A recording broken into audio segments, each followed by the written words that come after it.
그러니까 어떻게 보면은 우리는 미국이라는 나라가 중국에 대해서 강력한 방파제를 지금 쳐주고 있고 네. 그 방파제 쳐진 시장에 들어오는 대가로 관세라든지 투자라는 입장료를 내라는 미국의 제안에 대해서 네. 우리가 오케이를 지금 한 상태란 말이죠. 여러분 안녕하세요. KBS 경제한방입니다. 전 세계가 트럼프의 관세 정책 때문에 한바탕 또 요동을 쳤습니다. 대법원에서 관세가 불법 판결을 받았어요. 이제 좀 브레이크 걸리나 했더니 역시 트럼프 법전을 바로 뒤져서 더 강력한 무기를 꺼내들었습니다. 반전에 거듭하는 글로벌 무역시장 어떻게 바라봐야 할지 지정학 이슈 1타 강사죠. 최준영 박사 함께하겠습니다. 어서 오세요, 박사님. 네, 안녕하세요. 네, 트럼프가 총을 대고 네. 협박을 했잖아요. 네. 자, 똑바로 해. 우리 관세 물릴 테니까. 그런데 그 총이 네. 가짜 총이었다.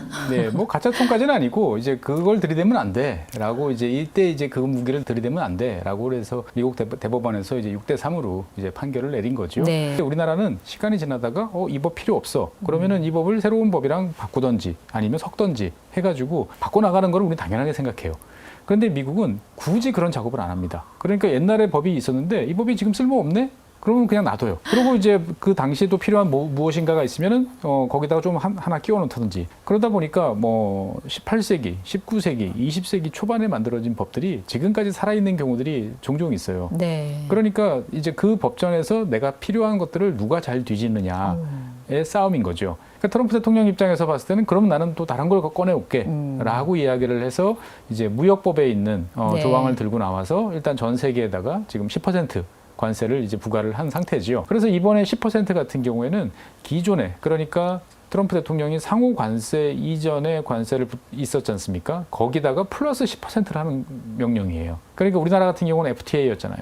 그럼 0%였으니까 네. 우리나라는 10%. 만약 일본이나 이런 나라들 같은 경우는 뭐 자동차를 기준으로 보면 2.5%. 뭐 이 정도였으니까 12.5%. 기존 관세에 얹어서 추가로 그렇죠. 부과되는 애드온입니다. 관세다. 10%가 추가로 되는 거다 네. 보니까 우리는 원래 FTA를 했으니까 잠깐 이제 남들보다 조금 유리한 이제 그런 상황을 지금은 이제 맞이하고 있는 거다 보시면 되겠습니다. 네, 우리가 미국과의 그 협상을 통해서 어렵사리 상호 관세를 낮춰놨잖아요. 네, 15%로 낮춰놨죠. 네, 근데 그거는 결국 무효 판결을 받았고 맞습니다. 새로운 관세 10%가 등장했으니 예. 결국 미국이 우리보다 유리해지는 거 아니에요? 근데 이제 지금 이 10% 관세 또는 이제 트럼프 대통령이 15% 올리겠다라고 하는 이제 무역법 120조, 122조인가요? 여기서 관한 것은 유효 기간이 정해져 있어요. 150일. 예, 딱 기간이 정해져 있어요. 그러니까 그 기간 동안에 자관 일단 대통령한테 권한을 주고 그거보다 이제 무엇인가를 더 하려고 그러면은 의회에 와서 이야기를 해라라고 이야기를 하는 거죠. 그래서 트럼프 대통령 같은 경우도 일단 10%로 일단 맞춰놓고 그 다음에 평소에 미국을 이상하게 이제 공략하던 어떻게 보면 불법을 저지른다 생각하던 국가들에 대해서는 우리가 잘 아는 슈퍼 301조 이런 걸 동원해가지고 추가적으로 더 물리겠다라고 네. 이야기를 하는 거죠. 그 트럼프 관세 정책으로 그동안 가장 피해본 나라가 어떻게 보면 우리하고 일본이었잖아요. 중국은 못 때리니까. 뭐 중국 같은 경우는 이제 관세를 높이긴 했습니다만 이제 다른 나라로 우회 관세를 우회 수출을 많이 했고, 그러니까 중국은 미국 입장에서 봤을 때는 너는 이리 나와 따로 놀자, 나랑 따로 이야기해라고 하는 거고,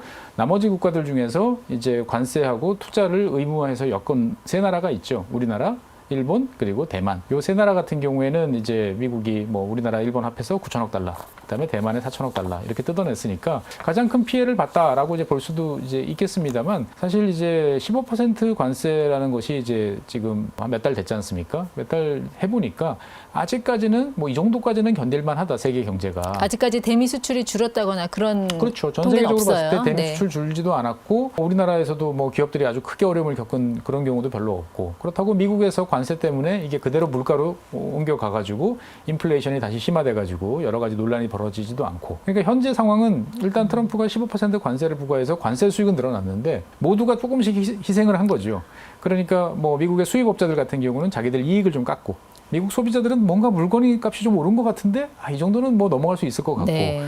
그다음에 이제 우리나라나 일본이나 이런 나라들은 또 그동안 최근에 환율이 되게 약세로 좀 전환됐었죠. 그러다 보니까 어떻게 보면은 그러한 관세 영향을 좀 상당 부분 상쇄를 해놓은 상태입니다. 네. 그러니까 요 상태면 어쨌든 트럼프 대통령 입장에서 봤을 때는 1년에 한 2,500억 달러 정도의 관세 수익이 새로 생겼어. 국민들한테 자랑하고 나머지 국가들은 뭐 적당히 미국 눈치 봐가면서 기존에 하던 것처럼 계속 하면은 얼추 넘어가겠다 싶었는데 지금 이제 이것이 없어지면서 우리가 그러면 미국이랑 사인한 거 지켜야 되는 거야? 말아야 되는 거야? 서로 다 망설이지만 지금은 네. 유럽도, 일본도, 우리도 다 서로 눈치를 보고 있는 거죠. 그 트럼프는 중간 선거 앞두고 관세라는 굉장히 쉬운 무기를 쓰고 있는 거잖아요. 어떻게 네네. 보면은 뭐 부가세, 소득세 이거 일일이 설명하려면 얼마나 복잡합니까? 관세는 유권자들 가장 설득하기 쉬운 카드잖아요. 맞습니다. 예. 그래서 미국은 또 원래 관세를 좋아하던 나라예요. 그래서 미국은 사실 이제 그 미국이라는 나라가 등장을 했을 때 보면 우리는 땅덩어리가 넓은 농업 국가니까 관세를 높여놓고 외국에서 함부로 공산품이 들어오지 않고 우리끼리 잘 있는 게 좋아라고 하는 사람들이 있었는가 하면 또 아니 그런 게 아니고 우리는 이제 바다를 끼고 있으니까 이 상공업을 발전시켜가지고 다른 나라 교육을 많이 해서 부강하게 만드는 게 좋아. 그러면 관세를 또 낮춰야겠죠. 이 두 세력이 끊임없이 미국 독립 이후에 왔다 갔다 하던 나라가 사실 미국이에요. 그러다 보니까 미국은 뭐 19세기, 20세기 초반까지 그리고 이제 몇 차례의 관세를 크게 올린 적이 한 5번 정도 있어요. 네. 예. 그리고 이제 그때마다 어떤 경우에는 뭐 우리가 잘 아는 대공황이 대공황 오기도 스타일의 이런 문제가 생기기도 하고 1930년대. 예, 네. 30년대도 있고 그다음에 19세기에도 이제 그런 일들이 한 2번 정도 더 있었어요. 또 어떤 경우에는 또 그냥 별 문제 없이 또 잘 넘어가는 경우도 있고. 근데 어쨌든 우리의 생각과는 달리 미국이라는 나라는 영국이나 프랑스 같은 전통적인 강국에 비해서는 관세를 좋아했던 나라고 관세를 높이 오래 유지하는 것으로 이제 자국 경제를 살려왔던 2차 세계대전 전까지는 이제 그런 네. 나라인 거죠. 1930년대가 스무트 홀리법이었잖아요. 네네. 그때 평균 관세율이 48%까지 맞습니다. 나왔었는데 그 관세 때문에 막 서로 보복하고 싸우고 그러다가 미국 대공황 오고 어떻게 보면 좀 관세에 대한 굉장히 안 좋은 추억이 있는 나라가 미국이 아닐까 싶은데요. 맞습니다. 그런데 아무리 안 좋은 기억도 시간이 지나면 다 잊어먹잖아요. 그러니까 이제 1930년대 그거를 겪고 그다음에 1940년대 2차 세계대전을 겪은 미국 정치인들 입장에서 봤을 때는 야 이거 관세를 함부로 올리면 안 돼. 앞으로 전 세계가 관세를 단계적으로 낮추자라는 합의를 이제 이끌어낸 거죠. 그런데 그분들 다 돌아가시고 60년이라는 이제 세대가 지나고 나니까 이제 그런 기억은 없는 거죠. 그러다 보니까 이제 미국이라는 나라는 물건을 잘 만들어서 판다. 그러기 위해서는 사람들이 시키는 대로 열심히 하고 정해진 시간에 라인 앞에서 서고 무슨 일이 있어도 납기를 맞추고 네. 하는 이런 마인드들이 다 없어진 거예요. 그러니까 미국의 제조업이라는 거는 1970년대 후반서부터 약화되기 시작을 해가지고 예. 지금 따지면 40년을 넘게 계속 약화된 거예요. 미국이라는 나라를 보면 항상 그 산업자본하고 금융자본이 대결을 해요. 네. 어느 게 더 우위에 서느냐에 따라서 그 나라의 경제와 사회 분위기가 확 바뀌잖아요. 근데 맞습니다. 말씀하신 그 70년대 전후만 해도 네. 산업자본이 우위여서 산업자본이 우위였죠. 제조업이 그래도 네. 갈 수 있었는데 그 이후부터는 금융이 더 위에 올라서니까. 그렇습니다. 그러니까 잘 말씀해 주신 것처럼 미국은 산업자본, 금융자본이 서로 이제 견제를 하는 네. 이제 그런 움직임인데 2차 세계대전 이후에는 당연히 산업자본이 우위에 섰어요. 그래서 미국 산업자본 특징은 수직 계열화입니다. 저 원료서부터 생산까지 다 자기들이 세트로 갖고 있는 걸 되게 좋아했어요. 그런데 70년대 이제 오일 쇼크가 오면서부터 산업자본이 시키는 대로 했는데 돈을 못 벌어. 예. 일본이 치고 올라와. 그러니까 금융자본이 야 너희들 계속 그런 식으로 할 거면 우리한테 키를 넘겨. 그러면서 이제 보니까 너희들이 갖고 있는 것 중에서 제일 돈 안 되는 게 뭐지? 그러니까 조립이에요. 어셈블리. 아 이거는 해봐야 돈이 안 되는 거잖아. 그러면 싼 나라에 넘겨. 예. 그래서 이제 아시아로 넘어오게 된 거죠. 그러면서 이제 미국의 제조업에서 돈을 못 버는 분야들이 하나씩 빠져나가고 당연히 일자리도 줄어들고. 그러니까 미국 입장에서 봤을 때는 돈 안 되는 것을 치우고 돈 되는 네. 것에 집중하겠다라고 해서 지난 40년 동안 해왔는데 그게 미국 경제 전체적으로 봤을 때는 나쁘지 않았어요. 미국 국민소득도 올라가고. 하지만 이제 제조업이라는 특정 산업 영역을 보면 지속적으로 약해지고 일자리도 줄어들고 역량도 감소한 이제 그런 40년을 살아왔다라고 보시면 되겠습니다. 말씀을 듣고 보니까 미국 제조업이 쇠퇴한 이유는 미국 스스로 자초한 측면이 있네요. 그러니까 있죠. 기업가와 그러니까 미국의 그 큰손 자본가들, 기업인들이 오로지 그냥 이윤 극대화 여기 네. 치중을 한 나머지 그 미국 내 제조업 투자를 하지 않았고 그리고 많은 일자리들을 중국과 멕시코의 저렴한 예. 인건비로 대체를 그렇죠. 했고 그러면서 결국 지금 제조업의 공동화가 나타난 게 아닌가. 그렇죠. 그러니까 미국 제조업은 이제 70년대부터 이제 섬유 산업 가지고 이제 우리나라나 일본하고 치열하게 이제 여러 가지 무역 분쟁이 벌어졌죠. 80년대에는 자동차 전자 부품 가지고 또 일본이랑 이제 그 여러 가지 있었고 90년대부터는 아예 미국 기업들이 이제 전부 다 우리가 이제 멕시코라든지 캐나다라든지 이런 데 가서 그냥 무관세로 우리가 서로 싸게 들여오는 게 더 나아라고 생각하면서 본격적으로 이제 좋게 말하면 탈산업화라는 시대를 이제 살기 시작한 거죠. 그에 반해서 중국 다녀온 분들 그런 말씀 많이 하세요. 정말 중국의 제조업이 어마어마하게 변했다. 뭐 태양광 패널 80% 이상 장악했죠. 전기차 1,000만 원대면 사죠. 와 이제 손만 대면 잘 되는 나라. 과연 중국의 제조업의 끝은 어딜까? 중국이 뛰어들면 항상 겪는 현상이 이제 과잉 생산입니다. 그래가지고 이제 전 세계 시장이 초토화가 되는 일이 벌어져요. 옛날에 시멘트, 유리부터 시작을 해가지고 그렇죠. 철강, 석유화학 그리고 지금은 이제 태양광 LCD. 패널, 뭐 LCD 뭐 이런 식으로 이제 점점 넘어가는 거죠. 냉정하게 보면 10년 사이에 중국은 어마어마한 도약을 한 건 맞아요. 그런데 문제는 어떻게 그렇게 잘하게 됐느냐를 보면 이제 우리 같으면은 그게 투자를 해서 돈이 남을까? 안 남을까? 망설이다가 아니면 못하든지 규모를 줄여야 되는데 중국 같은 경우에는 주로 지방정부 그리고 공기업 이런 쪽에서 이제 그러한 투자들을 이제 마구마구 단행을 했던 거죠. 네. 그러다 보니까 어쨌든 보조금 형태로 돈이 나오고 그다음에 시장도 중국 내에 커지고 그러니까 어쨌든 이 기업들 입장에서 봤을 때는 계속적으로 물건을 만들어내면서 실력도 높이고 여러 가지 경쟁력을 갖추는 것까지는 좋았는데 문제는 이거를 너무 많이 만들다 보니까 팔 데가 없는 거예요. 네. 그리고 중국 내부 경기는 이제 2020년부터 이제 그 부동산 경기가 죽으면서 많은 산업 분야가 위축이 됐습니다. 네. 아직까지도 회복이 안 돼요. 그러니까 돈 쓸 사람은 없고 물건은 좋은 물건을 점점 많이 만들고 그러면서 물량 밀어내게 하잖아요. 그렇죠. 물량을 밀어내니까 전 세계로 수출이 증가하고 2025년 같은 경우는 중국이 1조 2천억 달러에 이르는 무역 수지 흑자를 기록했죠. 역사상 최대 규모예요. 그러니까 다른 국가들은 못 살겠다라고 이제 중국에 대해서 네. 이제 뭐라고 항의하고 이야기를 이제 하는 거죠. 그러니까 중국이 제조 2025 발표했을 때 많은 나라들이 저게 되겠어 하고 그렇죠. 회의적으로 봤는데 그게 된 거잖아요. 네, 이게 되네. 달성한 거죠. 그러니까 중국은 다시 이제 2035로 이제 가서 명실상부한 세계 탑 클래스로 이제 가겠다라고 지금 이야기를 이제 하는 거지만 네. 사실 중국의 어떤 그런 놀라운 도약 이면에 보면은 이제 태양광 패널 전 세계 90% 이상을 장악하지만 모든 업체들이 다 적재를 보고 있어요. 와.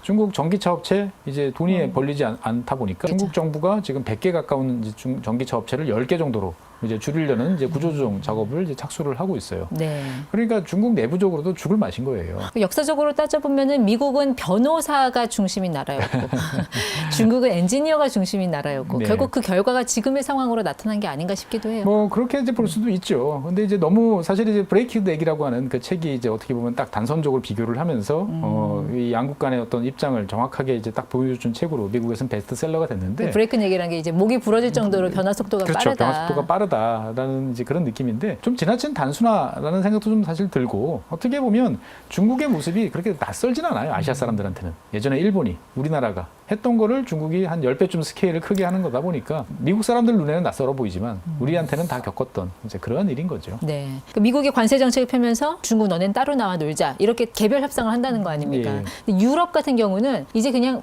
트럼프 포기한 것 같던데요. 너 빼고 우리끼리 그냥 자유무역 할게 이런 식으로. 그렇죠. 그러니까 이제 그 EU하고 그동안에 이제 20년, 25년씩 협상하던 인도, 그 다음에 남미 이런 지역하고 이제 FTA를 연달아 이제 체결을 하면서 네. 미국 빼고 우리끼리라는 분위기를 주도하려고 이제 노력들은 하고 있어요. 그 EU하고 인도가 그렇죠. FTA 체결을 FTA를 했다. 체결을 했고 그 다음에 이제 메르코스라고 하는 그 남미, 예, 남미 지역 국가들하고도 FTA가 체결됐는데 네. 이제 남미 지역 같은 경우에는 지금 이제 유럽 내부적인 갈등으로 인해 가지고 조금 더 시간이 걸릴 것 같아요. 일단 사인을 해놓은 상태인데 어쨌든 EU가 미국이 자유무역을 안 하면 우리가 자유무역 할게라고 나오고는 있습니다만. 이제 과연 EU가 그런 이제 흐름들을 주도할 만큼의 힘이 있느냐? 네. 그리고 미래에 대한 어떤 단호한 가치나 이제 비전을 제시할 수 있느냐라는 질문에 대해서는 여러 가지로 지금 의문이 제기되고 있는 거죠. 그러니까 미국의 압박으로부터 벗어나려는 유럽연합과 인도의 이해관계가 맞아 떨어진 거네요. 우리끼리 합치면 20억이야. 뭐 충분히 해볼 수 있지 않겠어? 엄청난 시장인데 문제는 이제 전 세계에서 수익성이 제일 좋은 시장이 어디냐? 수익성이라는 건 이제 이윤율이잖아요. 팔아서 제일 많이 남는 시장이 어디냐?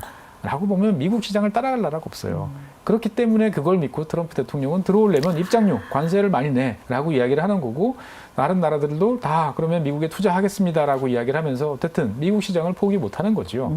그러니까 미국 시장에서 미국 사람들은 소비 성향도 강하고 비싼 물건도 잘 사고 많이 사고 하는 건데 그거를 과연 다른 나라가 그거를 그에 상응하는 만큼의 역할을 네. 해줄 수 있는 나라가 있을까? 인도하고 EU가 FTA를 체결하면 저는 가장 걱정되는 게 자동차 분야 있잖아요. 네네. 그동안 인도는 자동차 수입이 사실상 금지된 나라였죠. 금지된 나라였잖아요. 관세가 110%? 네네. 근데 이거를 물량으로 물량을 제한을 뒀죠. 제한을 예. 둬서 이렇게 되면은 인도에 진출에는 현대차, 예. 기아차는 어떻게 되는 것인가? 상당히 좀 타격이 있을 겁니다. 이번에 이제 EU랑 이제 FTA를 체결을 하면서 이제 수량으로 풀어줬죠. 한 30만 대 정도까지인가요? 25만 대? 예, 그 정도까지는 우대 관세율? 우대 관세를 그게 적용하고 몇 퍼센트 그게 얘기해요? 한 5% 정도 나올 겁니다. 보면은. 그러니까 상당히 이제 유럽의 어떤 여러 기업들이 이제 인도에 처음에 근데 이 유럽 자동차 회사들 입장에서 봤을 때는 인도라는 시장에 일단 발을 들여놓으면 너희들이 자동차 공장 짓고 다 할 거 아니겠냐라고 생각이 이제 드는 거죠. 그래서 인도가 이제 그 정도 양보를 해준 거고 사실 우리나라 같은 경우도 한미 요번에 이제 협상 그 작년에 관세 협상을 하면서 5만 대까지는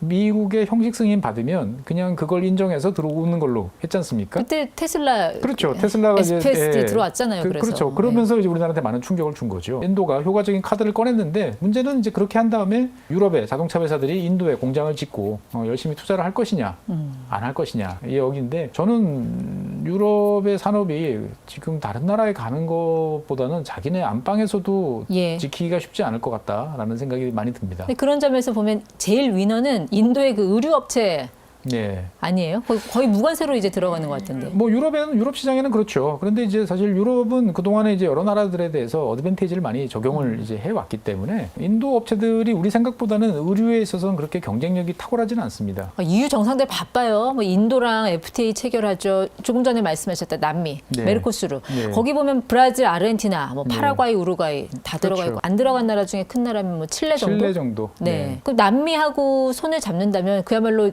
미국의 뒷마당, 앞마당 네. 다 점령하겠다라는 건데. 그렇죠. 뭐 이론적으로는 좋습니다. 그런데 이게 사실은 25년 동안 협상을 해본 거예요. 2000년에 협상 개시를 선언했는데 이번에 이제 겨우 타결이 됐고 예. 물론 이제 이것도 다 100%는 아니에요. 좀 또 유럽 내부에서 여러 가지 문제가 있는데 어쨌든 유럽과 남미의 FTA는 그동안에 뭐라고 비유가 됐냐면은 자동차와 쇠고기의 이제 교환이다. 아, 자동차와 소의 거래다. 예, 그러니까 유럽은 자동차를 만들어서 남미 시장에 팔고 싶었는데 못 팔았고 남미는 자기들의 쇠고기를 더 유럽 시장에 많이 보내고 싶었는데 못 팔았고 뭐 그런데 이번에 이제 이것이 타결이 된 거죠. 그러니까 이제 어떻게 보면은 서로의 이상이 잘 맞았다라고 볼 수 있는데 문제는 뭐냐? 유럽의 농민들이 또 여기에 대해서 강력하게 지금 반발하고 있다라는 거죠. 프랑스와 그다음에 이탈리아가 이제 강력히 이제 반발을 이제 하고 나서는 거죠. 정말 저렴한 남미산 쇠고기, 그다음에 콩, 뭐 이런 것들 이제 들어오기 시작을 하면 우리가 네. 버틸 수 없다라고 이제 이야기들을 이제 하는 거죠. EU하고 입장을 맞춘 나라 또 있던데요. 캐나다.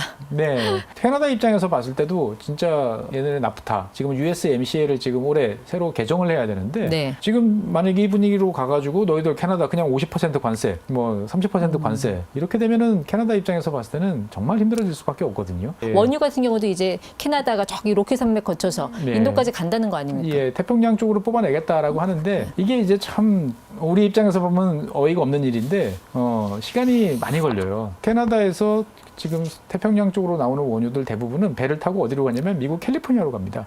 기껏 뽑아놨는데. 그러니까 사실 미국산 뭐를 대체해서 캐나다산을 수입하자라는 이야기가 나오기는 있습니다만 쉽지 않은 이제 그러한 이야기인 거죠.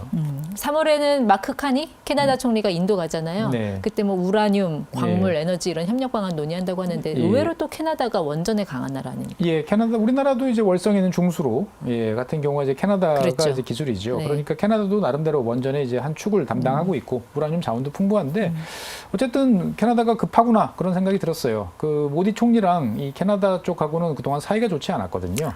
그래서 이제 그 반모디 세력들이 많이 이제 캐나다에 가 있었고 시크 교도들. 예, 이런 모디하고 일들이- 반대쪽에 있는 그렇죠. 시크 교도들이 캐나다로 많이 캐나다로 갔잖아요. 많이 암살설도 갔죠. 있었고. 네, 예. 그러다 보니까 이제 여러 가지로 으르렁거리는 일들이 이제 발생을 했는데 그런 거 다 제껴놓고 잘 지내보자라고 이야기하는 것은 그만큼 이제 캐나다가 상황이 급하다라는 것을 반증하는 거죠. 미국 너 빼고 자유무역 이 흐름에서 캐나다하고 또 중국이 가까워지는 흐름 네. 이것도 좀 눈여겨볼 만한 것 같아요. 그렇습니다. 카놀라유, 예. 카놀라유 그 관세를 확 낮춰줬더라고요. 예, 중국이. 어쨌든 중국 입장에서 봤을 때는 이제 어차피 수입해야 되는 거 이제 여기 좀 인심 좀 쓰면서 여러 개를 해보자라고 이제 이야기를 하는데 문제는 이제 중국이 과연 어디까지 그런 것들을 양보를 하고 상대방에 대해서 희생타를 쳐줄 수 있을지에 대해서는 저는 좀 부정적으로 봅니다. 어떤 면에서 부정적으로 보세요? 그러니까 이제 중국은 모든 것들을 자기들이 하겠다라는 기본적인 방침이 있어요. 그러니까 다른 나라들 같은 경우는 자국 산업들이 이제 비싸지거나 이러면은 다른 나라로 점점 넘어가죠.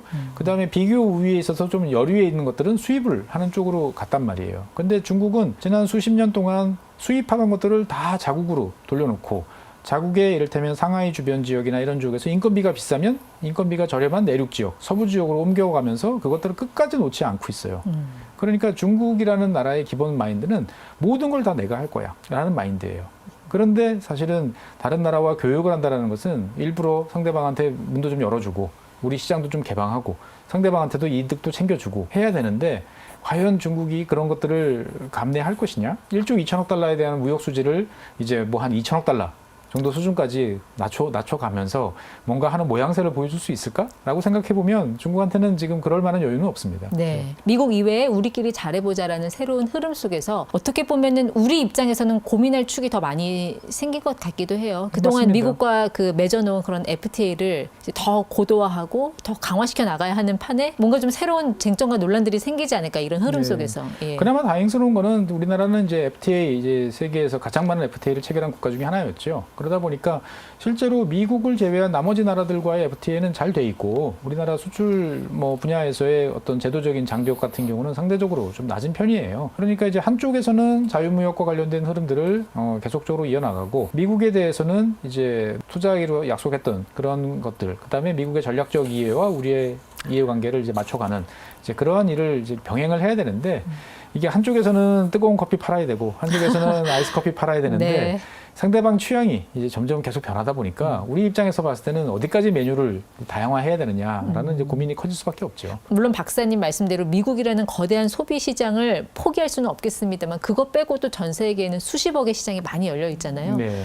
당연히 우리끼리 잘해보자라는 생각이 드는 건 네. 자연스러운 그런 흐름인 것 같기도 자연스러운 해요. 현상이죠. 네. 자연스러운 현상인데 우리 입장에서 봤을 때는 그 흐름에 적극적으로 갈 거냐 말 거냐에 대해서 냉정하게 좀 볼 필요는 있습니다. 물론 이제 가려고 노력은 해야 되지만 실제로 우리나라 철강 산업 같은 경우에 보면은 대표적으로 이제 미국에 그동안 쿼터 받아가지고 팔았고 그다음에 유럽에도 FTA 통해 가지고 좀 팔아왔단 말이죠. 근데 최근에는 양쪽 다 관세 50% 네. 해버리니까 갈 데가 없어요. 그렇죠. 나머지 국가에 팔면 되지. 나머지 국가는 다 중국산입니다. 그러니까 어떻게 보면은 우리는 미국이라는 나라가 중국에 대해서 강력한 방파제를 지금 쳐주고 있고 네. 그 방파제 쳐진 시장에 들어오는 대가로 관세라든지 투자라는 입장료를 내라는 미국의 제안에 대해서 네. 우리가 오케이를 지금 한 상태란 말이죠. 그러니까 우리 입장에서 봤을 때는 저 방파제가 든든한가?